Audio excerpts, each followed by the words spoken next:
Assalamualaikum warahmatullahi wabarakatuh. Perkenalkan, nama saya Tiara Nur Apriliana, NIM 2038012. Di sini saya akan menjelaskan tentang pengertian pertumbuhan dan perkembangan. Pengertian pertumbuhan dan perkembangan. Pertumbuhan dan perkembangan adalah dua istilah yang selalu digunakan dalam psikologi. Sebagian psikologi memandang kedua istilah berbeda. Namun, sebagian yang lain memandang di dalam istilah perkembangan tercakup makna pertumbuhan. Secara umum, kedua istilah ini memiliki persamaan dan perbedaan. Persamaannya, kedua berkaitan dengan perubahan pada diri individu. Perbedaannya pada jenis perubahan yang terjadi. Pertumbuhan merupakan perubahan yang terjadi secara kuantitatif yang meliputi peningkatan ukuran dan struktur. Pertumbuhan adalah berkaitan dengan masalah perubahan dalam besar, jumlah, ukuran, atau dimensi tingkat sel, organ, maupun individu yang bisa diukur dengan berat, ukuran panjang, umur tulang, dan keseimbangan metabolik. Pertumbuhan adalah suatu proses bertambahnya jumlah sel tubuh suatu organisme yang disertai dengan pertambahan ukuran, berat, serta tinggi yang bersifat irreversibel atau tidak dapat kembali pada keadaan semula.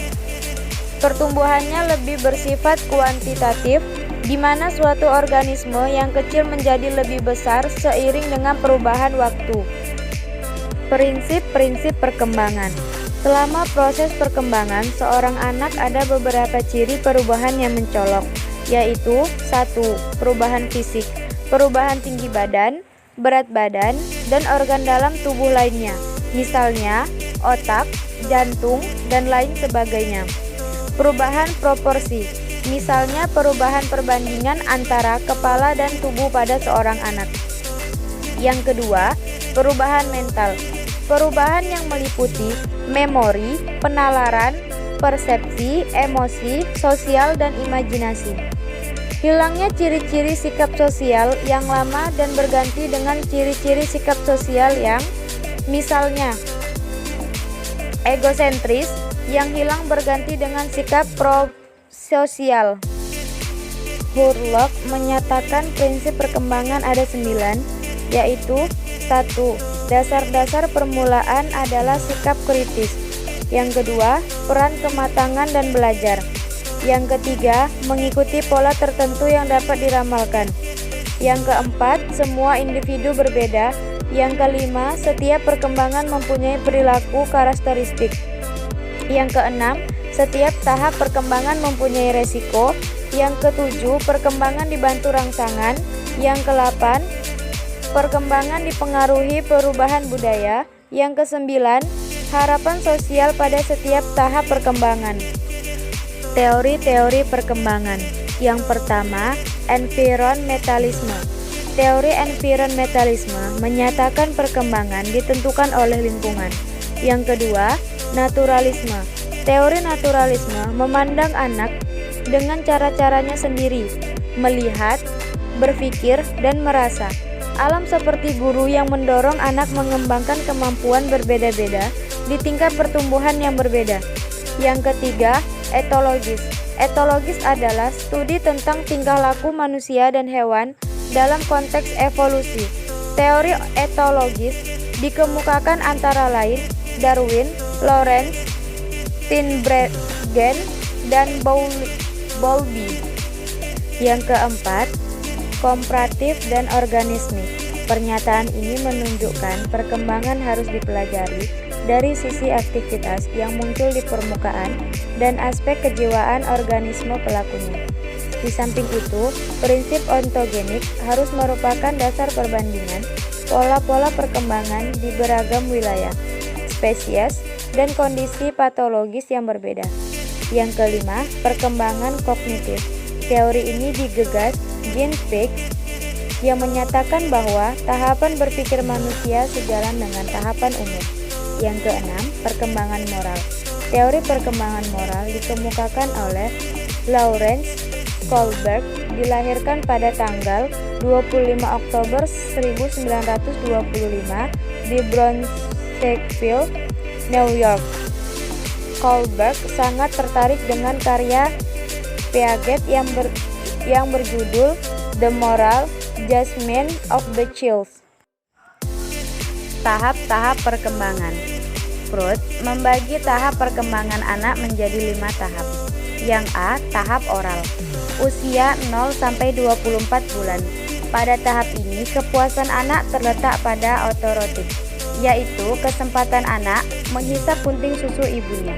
Freud memandang konsep narasisme atau mencintai diri sendiri sudah ada sejak masa bayi, di mana bayi merasakan kenyamanan dari menyusu kepada ibunya dan mengulang perbuatan tersebut dengan menghisap jarinya meskipun dia tidak lapar.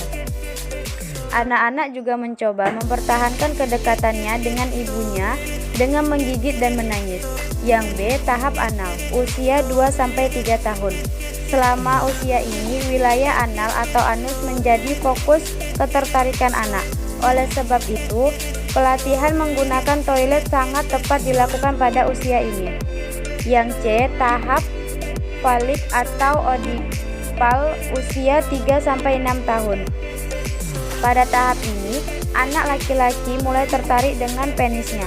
Tahap perkembangan paling membingungkan dari pendapat Freud sebab dia meyakini ketertarikan seksual seorang anak laki-laki pertama kepada ibunya, sedangkan pada anak perempuan kepada ayahnya. Yang D, tahap latensi, usia 6-11 tahun. Pada periode ini, anak terlihat sudah dapat mengendalikan permusuhannya dengan orang tuanya yang memiliki jenis kelamin berbeda dengan dirinya. Anak laki-laki dan anak perempuan terlihat sikap lembut kepada ayah daripada ibu mereka. Yang E, tahap pubertas, di atas usia 11 tahun.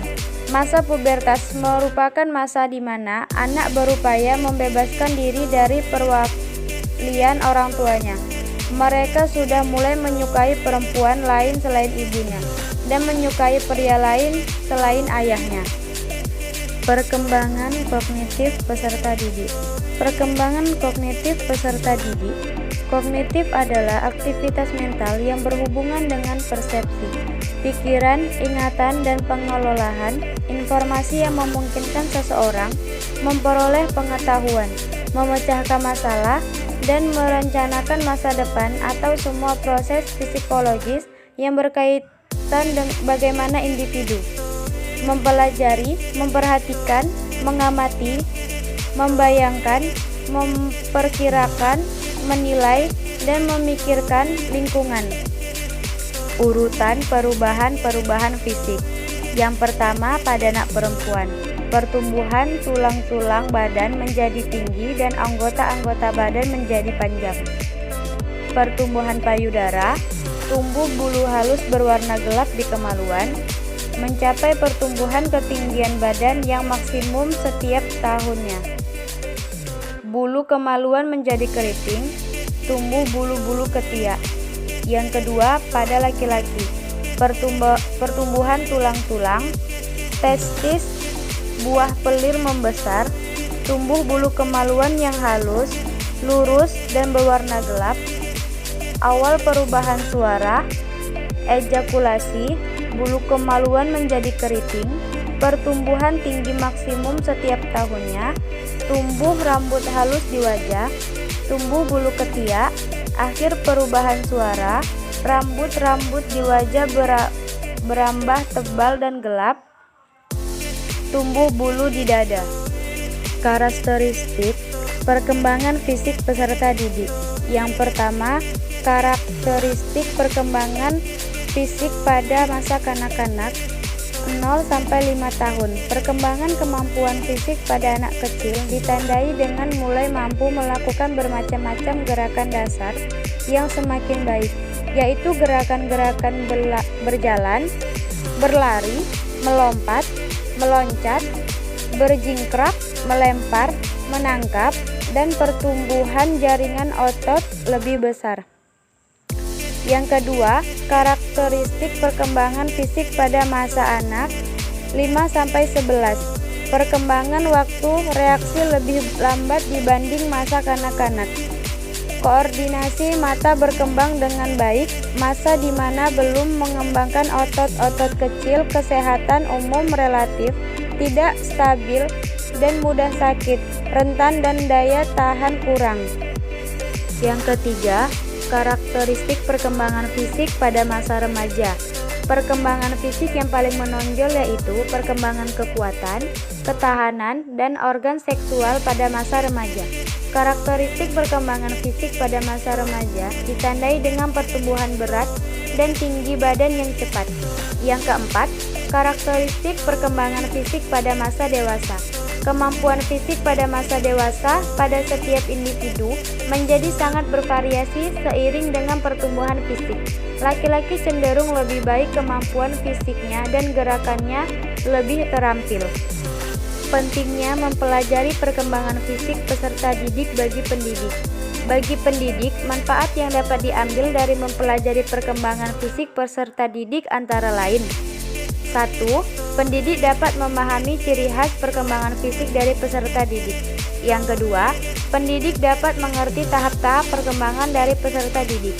Yang ketiga, pendidik dapat memahami perilaku peserta didiknya akibat dari perkembangan fisik peserta didik. Yang keempat, pendidik dapat menentukan metode belajar dengan menyesuaikan perkembangan fisik peserta didik.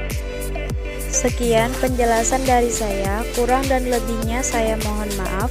Wassalamualaikum warahmatullahi wabarakatuh.